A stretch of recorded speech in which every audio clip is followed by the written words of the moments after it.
की शुरुआत में हम देखते हैं कि साइतो टीवी देखते हुए खाना खा रहा था। अकाने उससे कहती है, मेरी मेहनत से बने खाने की तारीफ करने के बजाय तुम टीवी देख रहे हो। साइतो कहता है, अच्छा बनाया खाना, बोल दिया, खुश। लेकिन ऐसी बात सुन अकाने गुस्सा होकर वहाँ से चली जाती है। साइतो कहता है कि अरे यार, इसका मूड है कि ऑमलेट जब देखो तब खराब हो जाता है। पर तभी साइतो को याद आता है कि उस दिन अकाने उस अंगूठी को कितने प्यार से देख रही थी। जिसके बाद स्कूल में साइतो शीशे से कहता है, क्या मैं आज तुम्हारे घर आ सकता हूँ, हम साथ में वक्त बिताएंगे। ये बात सुनते ही शीशे तुरंत अपनी मेड को फोन लगाती है। अगले सीन में उन्हें लेने के लिए ये बड़ी सी गाड़ी आ जाती है और ये है शीशे की मेड रू। गाड़ी में बैठकर साइतो कहता है, गाड़ी धीरे से चलाना। लेकिन अगले ही सेकंड में जो गाड़ी की स्पीड है वो टर्बो हो जाती है और ये लोग कुछ ही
पर तभी साइतो को पढ़ता हुआ देख अकाने बहुत हैरान हो जाती है। साइतो बताता है कि वो एक नई लैंग्वेज सीख रहा है और दोस्तों हम देखते हैं कि साइतो बहुत तेजी से पन्ने पलट पलट कर सब कुछ याद करता जा रहा है और उसे ये सारी चीजें अपनी मेमोरी में स्टोर करने के लिए बस एक रात अच्छे से सोने की जरूरत है।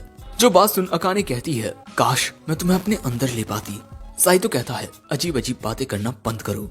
अकाने कहती है, गंदी सोच के गंदे आदमी, मैं सिर्फ तुम्हारे दिमाग की बात कर रही हूँ। जिसके बाद अकाने पूछती है कि तुम एक नई भाषा क्यों सीख रहे हो। साइतो कहता है, it's none of your business. जो बात सुन अकाने साइतो के ऊपर चिल्लाने लगती है, तुम मुझसे ऐसे बात नहीं कर सकते। अगले सीन में हम देखते हैं कि आज फिर से साइतो शीशे के साथ घर जाता है। हिमारी कहती है कि साइतो शीशे के साथ फिर से घर जा रहा है। तभी अकाने कहती है कि मुझे क्या, किसी के भी साथ जाए। अब इसके बाद हम साइतो को शीशे के कमरे में देखते हैं, जो शीशे के कंप्यूटर पर अपना कोडिंग का काम कर रहा था और शीशे उसकी गोद में बैठी हुई थी। साइतो कहता है, तुम्हारे मेरे ऊपर बैठने की वजह से मैं सही से टाइपिंग नहीं कर पा रहा। लेकिन ये बात सुन शीशे साइतो को गर्दन पर काटने लगती है। साइतो कहता है, कहीं तुम इस बात से नाराज तो नहीं हो कि मैं अकाने के लिए तोहफा खरीदने के लिए काम कर रहा हूँ। शीशे कहती है, नहीं, बल्कि मैं नाराज इस वजह से हूँ कि आपकी शादी के बाद आप मेरे साथ कितना कम वक्त बिता रहे हो। आपके बिना मैं बहुत अकेली पड़ जाती हूँ। साइतो कहता है, मुझे माफ कर दो। वो कहती है कि आप माफी मत मांगो, मैं जानती हूँ कि आप अपने सपने को पूरा करने के लिए कितनी ज्यादा मेहनत कर रहे हो। मैं तो बस चाहती हूँ कि आप मेरे साथ थोड़ा वक्त बिता लिया करो। जो सुन साइतो कहता है, चलो ठीक है, बताओ तुम क्या करना चाहती हो। जिसके बाद हम देखते हैं कि ये दोनों बिस्तर पर लेटे हुए हैं और शीशे को साइतो के करीब रहना बहुत पसंद है। लेकिन जब साइतो घर जाता है तब अकाने उससे पूछती है कि आने में इतनी देर कैसे हो गई। साइतो कहता है, माफ करना, मैं बहुत थक गया हूँ, तुम्हारे सवालों के जवाब बाद में दूंगा। और ये कहकर वो वहाँ से चला जाता है। पर अकाने को साइतो की बॉडी में से एक लड़की की सेंट की खुशबू आती है। फिर अगले दिन अकाने अपनी दादी को इस बारे में बताती है कि साइतो घर देर से आ रहा है और वो मेरे साथ डिनर भी नहीं करता। दादी कहती है साइतो काफी हैंडसम है, उसे काफी लड़कियां पसंद करती होंगी। अकाने कहती है हाँ, एक लड़की है जो उसे पसंद करती है, पर वो उसके साथ नहीं था। जो सुन दादी कहती है तुम सच में उसकी बहुत परवाह करती हो, लेकिन शुरुआत से ही तुम अपनी फीलिंग्स को सही से जाहिर करना नहीं जानती। जवानी में मैं भी बिल्कुल तुम्हारी तरह थी। जब साइतो के दद्दू ने मुझे डेट के लिए पूछा तब मैं उन्हें हाँ कहने की हिम्मत ही नहीं कर पाई। इसीलिए अकाने तुम कभी भी खुद से झूठ मत बोलना। अब इसके बाद स्कूल में हिमारी अकाने को बताती है कि साइतो ने उसके प्रपोजल को फिर से रिजेक्ट कर दिया। पर तभी अकाने के बगल से शीशे गुजरती है और शीशे की सेंट की खुशबू से अकाने पहचान जाती है कि यही खुशबू तो साइतो की बॉडी से आ रही थी। अब आज फिर से रात हो जाती है और साइतो अब तक घर नहीं आया। अकाने साइतो के बिना ही डिनर करने वाली थी, पर तभी उसे अपनी दादी की बात याद आती है, जिसके बाद वो साइतो को कॉल करने का ट्राई करती है, पर उसके पास तो साइतो का नंबर ही नहीं है। इसीलिए वो नंबर बुक उठा लेती है जिसमें पूरे शहर के लोगों के नंबर होते हैं, और अब वो शीशे के घर कॉल करती है और फोन कॉल रू उठाती है। अकाने कहती है क्या साइतो वहाँ है? रू बताती है कि हाँ वो यही है, मैं अभी उन्हें फोन देती हूँ। पर दोस्तों फोन कॉल तो अब शीशे की माँ उठाती है। वो कहती है तुम साइतो की बीवी हो ना? माफ करना, इस वक्त साइतो बहुत बिजी है।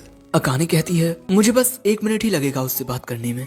पर आंटी कहती है मैंने बताया ना वो बहुत बिजी है, और वैसे तुम दोनों की शादी तो जबरदस्ती हुई थी ना, और मैं जानती हूँ कि तुम्हें साइतो के साथ अपनी दादी माँ की वजह से जबरदस्ती रहना पड़ रहा है।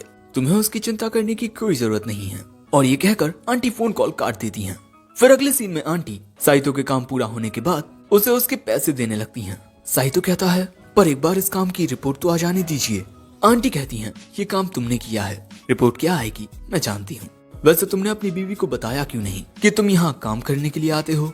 साइतो कहता है मैं उससे ये बात सीक्रेट रखना चाहता था।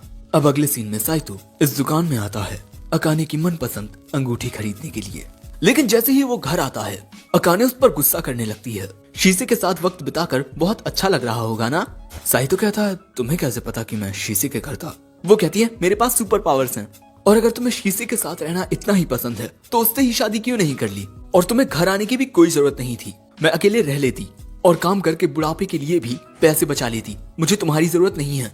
अकाने की गंभीर बातों से साइतो घबरा जाता है और तुरंत अकाने के लिए वो तोहफा निकालता है। अकाने देखती है कि ये तो वही रिंग है जो उसे बहुत पसंद आई थी।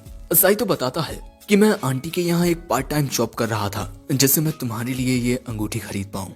माफ करना मैंने तुम्हें इस बारे में बताया नहीं। लेकिन यहाँ अकाने तो बहुत ज्यादा शर्माने लगती है। साइतो कहता है ये हमारे बीच शांति का प्रतीक है, इससे शांति बनी रहेगी। जिसके बाद अकाने इस अंगूठी के लिए साइतो को थैंक्स कहती है और कमरे में चली जाती है। साइतो भी थोड़ा शर्मा गया था, पर अगले दिन जब साइतो की आंख खुलती है वो देखता है कि अकाने उसी अंगूठी को निहारे जा रही है।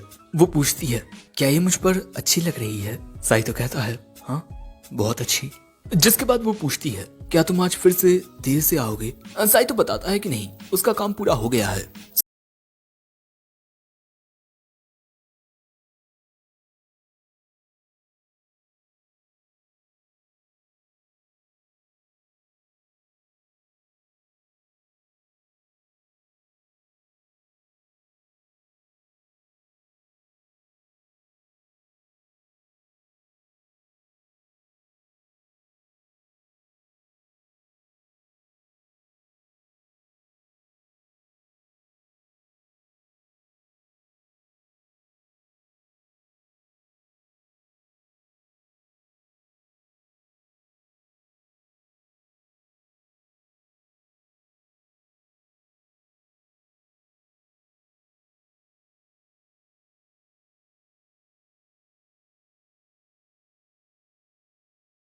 अकाने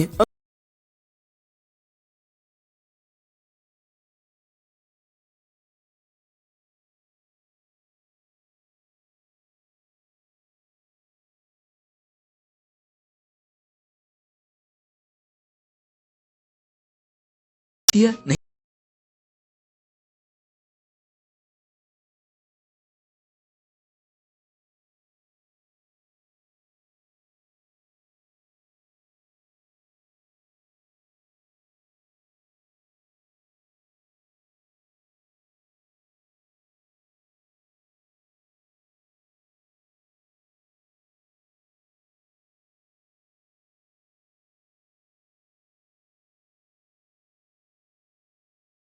पास आकर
है। हाँ, बहुत बहुत बहुत ज्यादा प्यार। जिसके बाद हम देखते हैं कि शीसे और अकाने साथ में उस अंगूठी को ढूंढने लगते हैं, पर ऐसे ही रात हो जाती है और इन्हें वो अंगूठी नहीं मिलती। शीसे पूछती है, अब तुम क्या करोगी? अकाने कहती है, मैं हार नहीं मानूंगी, मैं उसे ढूंढ कर रहूंगी, क्योंकि वो अंगूठी मैंने ही खोई है। शीसे कहती है, तुम्हें भाई से मदद मांगनी चाहिए, पर अकाने कहती है कि वो ऐसा कभी नहीं करेगी। अब रात हो जाती है पर अकाने घर नहीं आती। साइतो डिनर के लिए उसका इंतजार कर रहा है, पर तभी शीसे उसके घर आकर उसे बताती है कि अकाने आज घर नहीं आने वाली। और तभी अकाने को स्वादिष्ट खाने की खुशबू आने लगती है। साइतो पूछता है, तुम मुझे बताओ कि वो कहाँ है? पर शीसे कहती है कि मैं आपको नहीं बताऊंगी, मैंने उससे वादा किया है और मुझे लगता है कि आपको खुद अकाने का पीछा करके पता लगाना चाहिए कि वो कहाँ जाती है। लेकिन वो साइतो को ये नहीं बताती कि अकाने कर क्या रही है। अब अगले दिन छुट्टी के बाद साइतो अकाने का पीछा करने लगता है। वो देख लेता है कि अकाने कुछ तो ढूंढने की कोशिश कर रही है और तभी वो अकाने का हाथ देखता है। उसने अंगूठी नहीं पहनी होती। वो सब कुछ समझ जाता है। अब बारिश हो रही है और अकाने एक जगह उदास बैठी हुई बारिश में भीगते हुए यही सोच रही है, मैं वो अंगूठी ढूंढ नहीं पाई। पर तभी उसके पीछे साइतो आकर कहता है, मुझे लग ही रहा था, उस अंगूठी को इतना ढूंढने के लिए शुक्रिया, चलो अब घर चलते हैं। अकाने कहती है, नहीं, मुझे वो अंगूठी ढूंढनी है। साइतो कहता है, हम दूसरी अंगूठी खरीद लेंगे। पर अकाने कहती है, नहीं, भले ही हम दोनों की शादी जबरदस्ती हुई हो, पर वो अंगूठी तुम्हारी तरफ से मेरे लिए तोहफा थी। तुमने उस अंगूठी को खरीदने के लिए कितनी ज्यादा मेहनत की है, मैं वो सब जाया नहीं होने दे सकती, इसीलिए चाहे कुछ हो जाए मैं उस अंगूठी को ढूंढूंगी। और यही कहकर वो वहाँ रोने लगती है। जो देख साइतो कहता है, सच में तुम बहुत जिद्दी हो, चलो मैं भी तुम्हारी मदद करता हूँ। अब इसके बाद अकाने साइतो को सब कुछ बताती है कि वो अंगूठी गुम होने से पहले वो कहाँ कहाँ गई। साइतो कहता है, हम उस दिन स्कूल में छुट्टी होने के बाद शॉपिंग के लिए गए थे, है ना? तुम चिंता मत करो, अब वो अंगूठी मिल जाएगी, क्योंकि मेरे दिमाग में सब कुछ स्टोर है। जिसके बाद ये दोनों एक शॉप के पास आते हैं और यहाँ याद करते हुए साइतो बताता है कि अकाने ने उस दिन अपना बैग 4 बार खोला था और चौथी बार उसने अपना बैग यहीं कहीं खोला था और साइतो की मेमोरी में ये सब स्टोर होता है। जिसके बाद साइतो यहाँ एक नाले का ढक्कन खोलता है और उसमें हाथ डालता है और उसमें हाथ डालकर ही वो अकाने के पाउच को निकाल लेता है। अकाने कहती है, वाह, तुमने कितनी आसानी से इसे ढूंढ लिया। साइतो कहता है, मैं एक जीनियस हूँ। पर अगले ही पल में अकाने खुशी के मारे साइतो को गले लगा लेती है और वहीं खुशी के मारे रोने भी लगती है। जिसके बाद साइतो अकाने को वो अंगूठी पहना देता है। अकाने कहती है, अब मैं इसे कभी नहीं खोऊंगी। अब घर जाते हुए अकाने साइतो को बताती है कि हर एक उंगली का एक मतलब होता है। जैसे लेफ्ट रिंग फिंगर पर अंगूठी पहनाने का मतलब एंगेजमेंट या शादी होता है। इस अंगूठी के खोने से पहले मैंने इसे अपने राइट हैंड में पहना था, लेकिन तुमने मुझे ये अंगूठी मेरे लेफ्ट हैंड में पहनाई। तुम इसका मतलब समझ रहे हो ना? साइतो हैरान होकर कहता है, तो चलो इसे दूसरी उंगली में पहना देते हैं। पर अकाने कहती है, तुम मुझे छूना भी मत, कमीने। वो कहता है कि मैं कुछ गलत नहीं कर रहा हूँ, मैं बस तुम्हें दूसरी उंगली में अंगूठी पहना रहा हूँ। पर वो कहती है, मैं आज ये अंगूठी इसी हाथ में पहने रहती हूँ। अब फिर आखिर में हमें एयरपोर्ट का सीन दिखाया जाता है, जहाँ यहाँ कहानी में एक नए कैरेक्टर की एंट्री होती है और ये लड़की यहाँ आकर कहती है कि हाई स्कूल में शादी कौन करता है, मैं आपसे सब कुछ छीन लूंगी मेरी प्यारी बहना। अरे भाई, ये लड़की खतरनाक लगती है। लेकिन यहीं पर ये एपिसोड एंड हो जाता है। एपिसोड 8 की शुरुआत में हम साइतो को देखते हैं जो एक जगह बैठकर बुक पढ़ रहा था, पर तभी उसके सामने एक लड़की आती है और इस लड़की को देखते ही साइतो के जहन में अचानक ही एक लड़की का चेहरा दिखाई देता है। तभी ये लड़की साइतो के पास आकर कहती है, ये मैं हूँ माहो। पर साइतो कहता है, मैं आपको नहीं जानता। जो सुन वो लड़की कहती है, क्या आप मेरे बारे में नहीं जानते? चलो कोई बात नहीं, पर क्या आप मेरे बॉयफ्रेंड बनोगे? साइतो कहता है, मैं तुम्हें जानता तक नहीं और तुम मुझे अपना बॉयफ्रेंड बना रही हो। वो लड़की उसके बगल में बैठ कहती है, पर मैं तो आपके बारे में सब कुछ जानती हूँ। जैसे आपने हिमारी सेनपाई को रिजेक्ट कर दिया, और मैं ये भी जानती हूँ कि आप अकाने सेनपाई के साथ एक ही घर में रहते हो। और ये बात सुन साइतो के तोते उड़ जाते हैं। जिसके बाद साइतो उससे पूछता है कि तुम इस बारे में कैसे जानती हो? वो कहती है, मैं तो आपके बारे में सब कुछ जानती हूँ। साइतो पूछता है कि तुम कौन हो? वो कहती है, मैं कोई भी हूँ, पर आप मेरे साथ घूमने चलोगे ना? और अगर आपने मेरी बात नहीं मानी तो मैं सबको ये बता दूंगी कि आप अकाने सेनपाई के साथ रहते हो। जिसके बाद ये चिल्लाने लगती है कि साइतो सेनपाई अकाने सेनपाई के साथ रहे। लेकिन तभी साइतो उसका मुंह बंद कर देता है। वो साइतो से कहती है, आप मेरे होठों को छूना चाहते थे ना? पर क्योंकि वो साइतो के कुछ ज्यादा ही करीब थी, तो यहाँ उड़ते हुए शीशे आकर इनमें एक लात मारती है, जिससे ये दोनों अलग हो जाते हैं। जिसके बाद शीशे कहती है, मैं आपकी हिफाजत करूंगी। पर तभी वो लड़की आकर शीशे को पकड़ के कहती है, वाह तुम कितनी क्यूट हो। जिसके बाद वो शीशे को कियो। अब इसके बाद छुट्टी के वक्त साइतो देखता है कि अकाने हिमारी के साथ जा रही है और शीशे को लेने रू आ गई है। यानी आज के दिन तो साइतो अकेले एंजॉय करेगा। लेकिन तभी उसकी क्लास में माहो आ जाती है। सभी लड़के देखते हैं कि अरे ये क्यूट सी लड़की कौन है। लेकिन जैसे ही उन्हें पता चलता है कि ये खूबसूरत प्यारी ट्रांसफर स्टूडेंट क्लास में आई है साइतो के लिए, तब वो साइतो के बारे में भला बुरा नहीं बल्कि बुरा बुरा कहने लगते हैं। साइतो अब क्लास से भागकर जाने लगता है। माहो भी उसके पीछे भागती है। अब इसके बाद हम देखते हैं कि माहो साइतो से चिपकी हुई है। वो कहती है कि मुझे आपसे पहली नजर का प्यार हो गया है। पर साइतो कहता है, मजाक करना बंद करो, मैं जानता हूँ कि मैं इतना अच्छा नहीं दिखता। माहो कहती है, पर मुझे तो आप अच्छे लगते हो। और अगले ही पल में माहो इस तरह से खिसकते हुए साइतो की ओर आने लगती है। वो तो माहो गिर जाती, लेकिन साइतो उसे अपनी गोद में उठा लेता है। वो उसे डांटते हुए कहता है, अभी तुम्हें चोट लग जाती। पर माहो कहती है कि मैं जानती थी कि आप मुझे पकड़ लोगे, और इसके अलावा अगर जिंदगी में रिस्क नहीं लेंगे तो जिंदगी मजेदार कैसे बनेगी। इसीलिए जैसे ही मैंने आपको देखा मेरा दिल आप पर फिदा हो गया और मैंने आपको कन्फेस कर दिया। अब इसके बाद माहो कहती है, मैं जानती हूँ कि आपको अकाने सेनपाई बिल्कुल भी पसंद नहीं। आप दोनों तो हमेशा लड़ते रहते हो, इसीलिए मुझे पूरा यकीन है कि आप मुझसे प्यार करने लगोगे। और इसके बाद वो साइतो से कहती है कि क्या वो उसे आसपास का एरिया घुमाने के लिए ले जा सकता है, क्योंकि वो यहाँ नई आई है। वो अपनी क्लास के बच्चों को स्वीट्स खिलाकर उन्हें अपना दोस्त बनाना चाहती है। जिसके बाद साइतो उसे एक शॉप में लेकर आता है, जहाँ पर माहो एक ही बार में पूरा का पूरा एक जाइंट बर्गर निकल जाती है। साइतो कहता है, तुम्हें तो दोस्त बनाने के लिए स्वीट्स खरीदनी थी ना? माहो कहती है, स्वीट्स से ज्यादा अच्छे बर्गर्स होते हैं। साइतो कहता है, हाँ मुझे जंक फूड खाना बहुत पसंद है।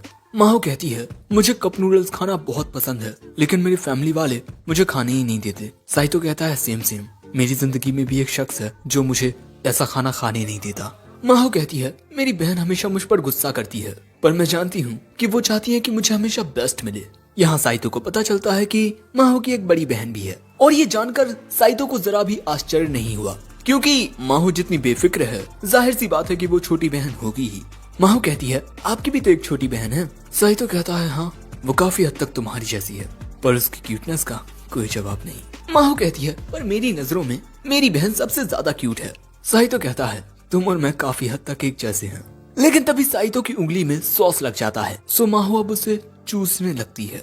और तभी माहो ऐसी एक फोटो खींच लेती है। माहो कहती है, मैं आपके साथ एक फोटो खींचना चाहती थी। साइतो कहता है, पर ऐसी फोटो कौन खींचता है हाँ? जिसके बाद साइतो माहो के पीछे भागने लगता है कि इस फोटो को डिलीट करो अभी। लेकिन माहो भागकर आगे निकल जाती है। वो बाहर आकर ढूंढता है कि ये कहाँ गई, और तभी वो देखता है कि माहो वहीं कोने में बैठकर हाँफ रही है। जिसके बाद साइतो उससे कहता है, अगर तुम इतनी जल्दी थक जाती हो तो इतना भाग क्यों नहीं थी? और फिर साइतो कहता है, चलो अब शॉपिंग डिस्ट्रिक्ट में चलते हैं। माहो कहती है, आप मुझ पर नाराज नहीं हो? साइतो कहता है, नहीं, मैं बस चाहता था कि तुम फोटो डिलीट कर दो, और तुमने वो कर दी। अब एक साथ शॉपिंग डिस्ट्रिक्ट की ओर जाते हुए माहो कहती है, मैंने जितना सोचा था आप उतने बुरे नहीं हो। अगर आपको अकाने सेनपाई के साथ रहना पसंद नहीं है तो आप ब्रेकअप क्यों नहीं कर लेते? साइतो बताता है कि उसके पास ऐसा कोई ऑप्शन नहीं है। जिसके बाद माहो कहती है, आज मुझे आपके साथ वक्त बिताकर बहुत अच्छा लगा। साइतो कहता है, शुक्रिया शुक्रिया, अब तुम्हें अपने घर जाना चाहिए। पर माहो कहती है कि मैं आपके साथ आपके घर जाऊंगी, क्योंकि एक डेट के एंड में लड़का लड़की को अपने घर लेकर जाता है। पर दोस्तों साइतो तो इस बारे में कुछ जानता नहीं था। माहो उस पर गुस्सा करती है, आप मुझे डेट पर लेकर आए और अब आप मुझे अपने घर पर लेकर नहीं जाओगे। और क्योंकि माहो चिल्ला रही थी तो अब सब लोगों की नजरें इन्हीं पर आने लगती हैं। माहो कहती है, अगर आपने मेरी बात नहीं मानी तो फिर मैं सबको ये बात बता दूंगी कि आप अकाने सेनपाई के साथ एक ही घर में रहते हो, तो अब आप मुझे अपने घर पर लेकर जाओगे ना? हाँ। बेचारे साइतो के पास कोई और चारा नहीं होता और अब खुश होकर माहो साइतो को घुमाने लगती है। जिसके बाद ये दोनों घर आते हैं। दरवाजा खोल अकाने साइतो को एक लड़की के साथ देखती है। अब इससे पहले कि साइतो उसे कुछ समझाता, अकाने कहती है, तुम मेरी छोटी बहन के साथ क्या कर रहे हो साइतो? ये माहो है, मेरी छोटी बहन।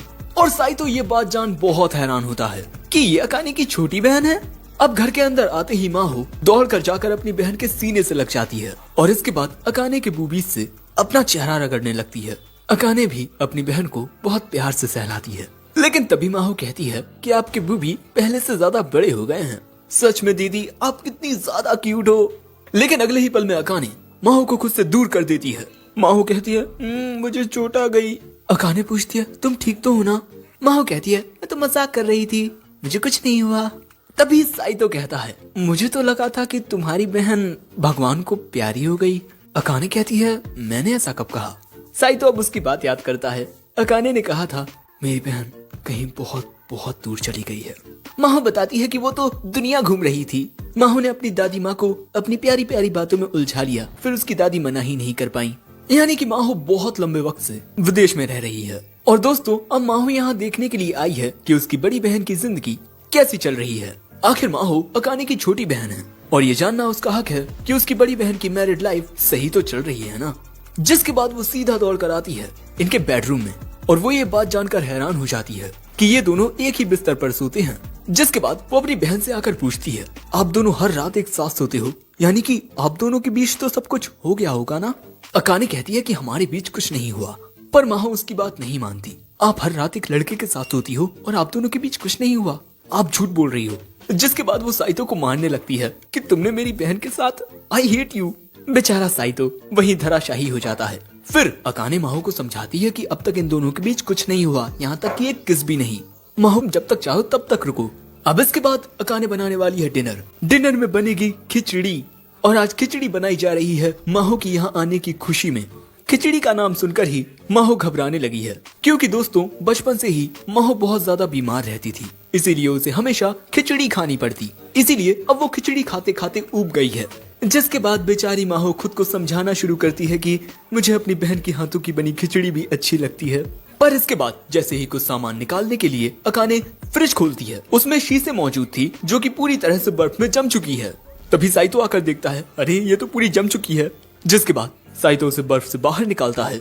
तभी शीशे की आवाज आती है, मुझे भाई से माउथ टू माउथ CPR चाहिए, तभी मैं होश में आ पाऊंगी। जो सुन साइतो कहता है, ये बिल्कुल ठीक है।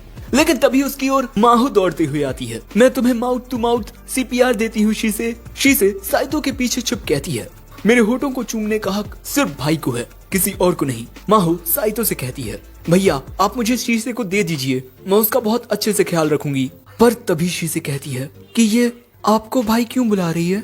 माहो बताती है कि वो अकाने की छोटी बहन है, तो साइतो उसका भी भाई हुआ ना। लेकिन यहाँ पर शीशे को गुस्सा आ जाता है। वो कहती है, भाई से इस तरह चिपकने का हक सिर्फ मुझे है। चलो माहो एक मुकाबला करते हैं और देखते हैं कि कौन भाई की असली छोटी बहन बनने के लायक है। आप दोस्तों मुकाबला शुरू होता है। ये लोग अलग ही जगह आ जाते हैं। माहो तेजी से साइतो की ओर आकर उससे चिपक कर कहती है, भैया मेरे साथ इस तरह चिपक कर आपको अच्छा तो लग रहा है ना? मैं ही आपकी छोटी बहन बनने के लायक हूँ ना? जिसके बाद माहो कहती है, देखा मैं आपकी कितनी अच्छी छोटी बहन बन सकती हूँ। लेकिन साइतो उसे 0 पॉइंट्स देता है। शीशे कहती है, हार मान लो माहो, सिर्फ मैं ही भाई की छोटी बहन बनने के लायक हूँ। अब इसके बाद शीशे नीचे गिरकर प्यार से साइतो से कहती है, भैया मुझे उठाइए ना। और बस यही बात सुन साइतो हद से ज्यादा एक्साइटेड हो जाता है और वो खुशी खुशी शीशे को उठा लेता है। उसे पूरे 100 स्कोर देकर शीशे जीत जाती है। जो देख माहो कहती है, सच में शीशे की क्यूटनेस को बीट करना बहुत मुश्किल है। सो अकाने कहती है, तुम चिंता मत करो माहो, मेरे लिए तो तुम ही सबसे ज्यादा क्यूट हो। इन दोनों बहनों का भी ये प्यारा सा मोमेंट आ जाता है। जिसके बाद ये दोनों बहनें अकाने के कमरे में चली जाती हैं।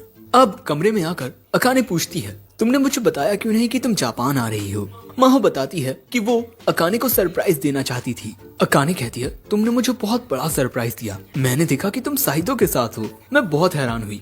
पर तभी माहो कहती है, मेरे पास आपके लिए एक प्रपोजल है। कैसा रहेगा कि मैं उस लड़के से शादी कर लूं?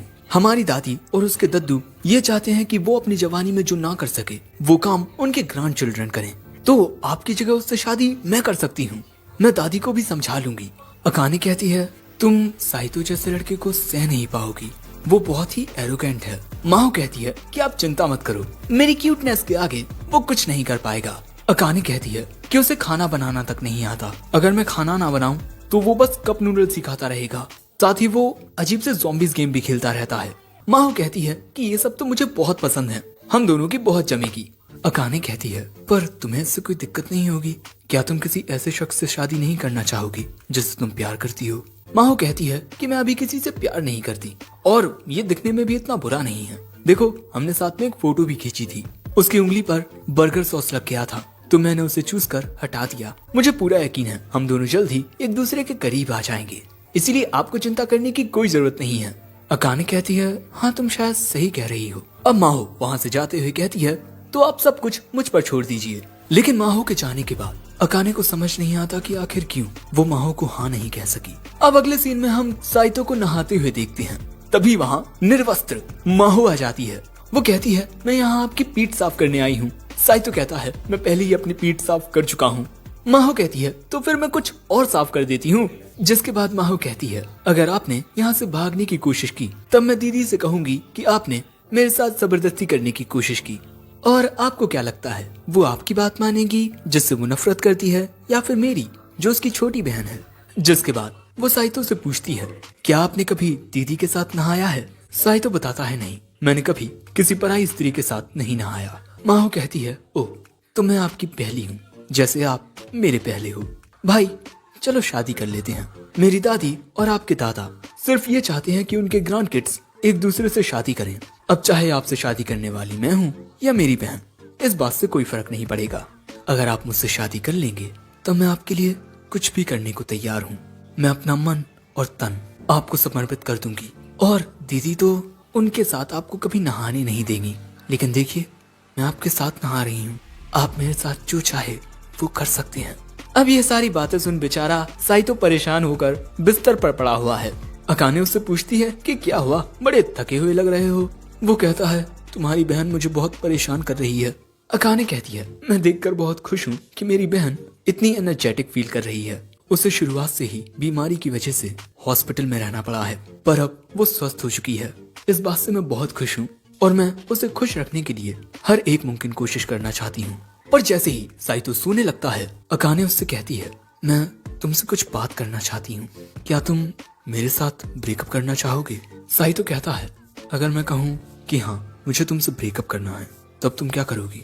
अब यहाँ अकाने इस सवाल का जवाब नहीं दे पाती। तो अब इनके साथ क्या होगा? क्या सच में ये दोनों एक दूसरे से डाइवोर्स ले लेंगे? ये जानेंगे अगले एपिसोड में। यह एपिसोड यहीं खत्म होता है। घंटी दबा के लाइव करो, लहंगा उठा के सब्सक्राइब करो।